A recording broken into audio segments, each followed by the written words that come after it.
Come succede sempre da qualche decennio a questa parte, in prossimità della campagna elettorale si torna a parlare qui a Conegliano dell'area della Zanussi. Questo è il posto che tutti i coneglianesi conoscono, ma che ben pochi hanno visto negli ultimi decenni. Questo è il sito che nella seconda metà degli anni *20 la famiglia Zoppas scelse per costruire la sede della propria azienda di famiglia che stava per fare il primo di tanti salti. Infatti gli Zoppas iniziano proprio con una impresa a conduzione familiare che all'inizio, nel 25, contava di solo 3 apprendisti e circa 30 anni, 40 anni dopo poteva già arrivare a 3 migliaia di dipendenti, che si era basata su una grandissima intuizione per l'epoca, quella di costruire delle cucine economiche che innovassero il mercato. Ma la storia di questa zona, ma anche di queste industrie coneglianesi, è basata infatti su un'intuizione e sulla scommessa per il futuro. Conegliano infatti all'epoca veniva visto come un luogo strategico per iniziare una nuova azienda che doveva espandere la sua area di vendita. Infatti qui c'era la stazione e questo sito era molto vicino alla stazione e in prossimità del centro storico.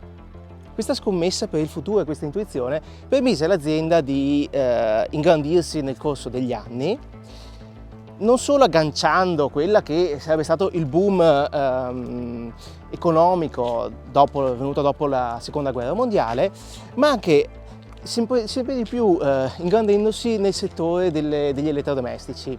Infatti dopo le cucine economiche per famiglie lanciarono anche l'idea dei grandi impianti. Infatti fu costruito qui vicino, nell'attuale Borgo Porta, lo stabilimento dei grandi impianti. Negli anni 70 la Zoppas si fuse con un'altra società italiana che è ormai diventata leader nel settore degli elettrodomestici, la Zanussi, che era stata fondata a Pordenone.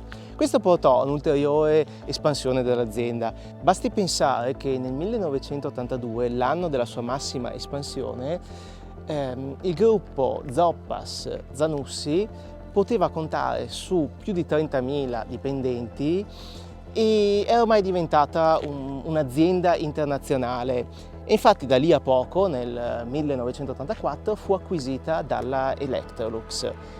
Con la delocalizzazione da parte dell'Electrolux della produzione, Conegliano si ritrovò dopo un po' di anni con un sito industriale dismesso e la sua vocazione industriale che era ormai in fase calante.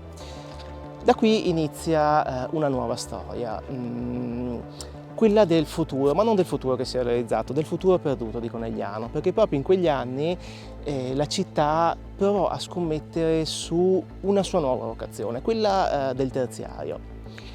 E se oggi pensiamo a com'era negli anni 70-80 questo luogo e lo confrontiamo col presente, sembra quasi che quello fosse un'utopia futurista.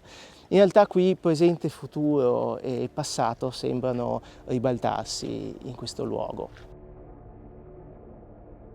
Nel 1996 la Conegliano Iniziativa Immobiliare SpA acquisisce l'area lanciando un nuovo faraonico progetto, quello di 7 borghi, ovvero una immensa zona totalmente riqualificata di Conegliano, corrispondente all'area appunto dell'ex Zanussi, in cui sarebbe nato il nuovo centro moderno di Conegliano, fatto di aree residenziali, zone per i servizi, parchi, un nuovo municipio addirittura e un'area direzionale. Solo che quel progetto naufragò ben presto. 6 anni dopo l'immobiliare fallisce, lasciando un buco di svariati milioni di euro e portandosi nella tomba anche altre aziende che partecipavano a questa società. Di quel sogno rimangono oggi però 2 progetti che sono stati completati. Da una parte ci sono le Torri Verdi, che corrispondono a quello che doveva essere Borgo Monticano, la cosiddetta area direzionale. E dall'altra parte c'è Borgo Porta, anche oggi conosciuto così, che è stato trasformato in parte in zona residenziale e in parte in un park commerciale.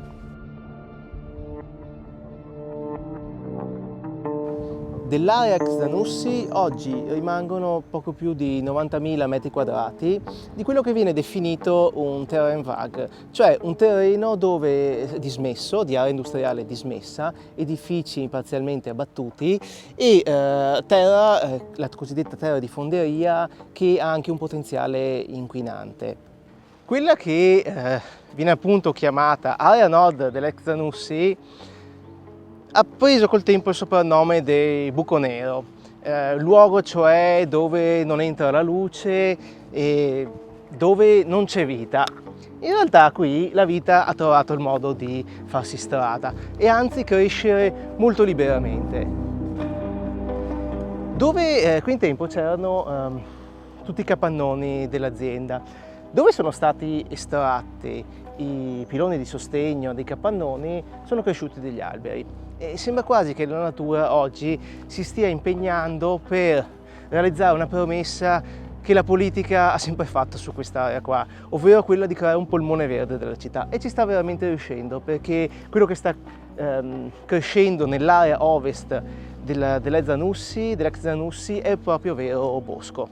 Ma c'è un'altra vita che qui ha trovato spazio, ed è quella degli invisibili, dei reietti della società che nelle strutture fatiscenti della Zanussi trovano un riparo, un luogo lontano dagli sguardi indiscreti. E in questa zona qui addirittura c'è chi ci ha vissuto anche per qualche anno. Infatti l'area della Zanussi è un'area molto estesa, difficilmente controllabile, che è periodicamente utilizzata da alcune persone come abitazione.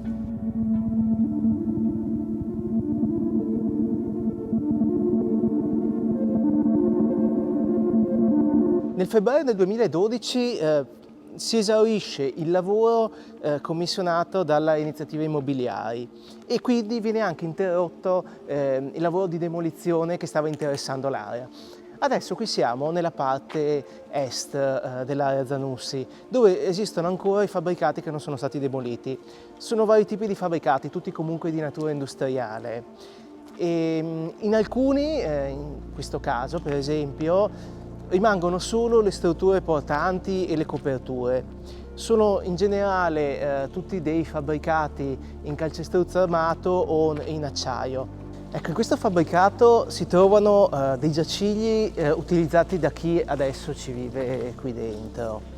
E, questi edifici sono stati frequentati, diciamo, in questi anni, appunto da chi ci ha trovato rifugio, ma non solo, anche dai cercatori di rame. Infatti le zone ormai abbandonate sono state saccheggiate da tutti i fili che potevano essere rimossi.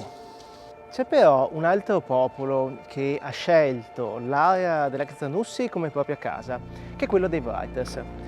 Qui infatti sono fatti le ossa i Writers del gruppo Cremeria Art Group, di cui faceva parte Graziano Maso, detto Ken, il writer la cui memoria è dedicato il murales che si vede proprio nel parcheggio di via Pittore.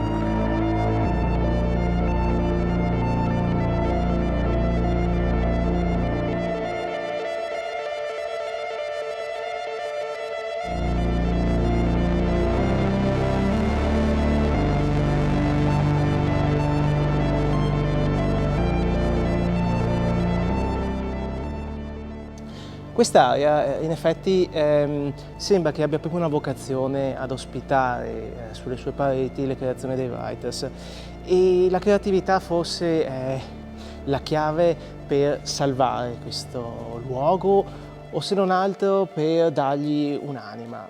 Qui per esempio un writer ha rappresentato su queste pareti di cemento l'inferno di Dante, e sembra proprio che abbia popolato questi luoghi con i personaggi più adatti. Vediamo dei diavoli, vediamo Caronte e delle anime dannate. Effettivamente, percorrendo questi spazi dimenticati, sembra proprio di rivedere le parole che il sommo poeta trovò sulla porta dell'inferno.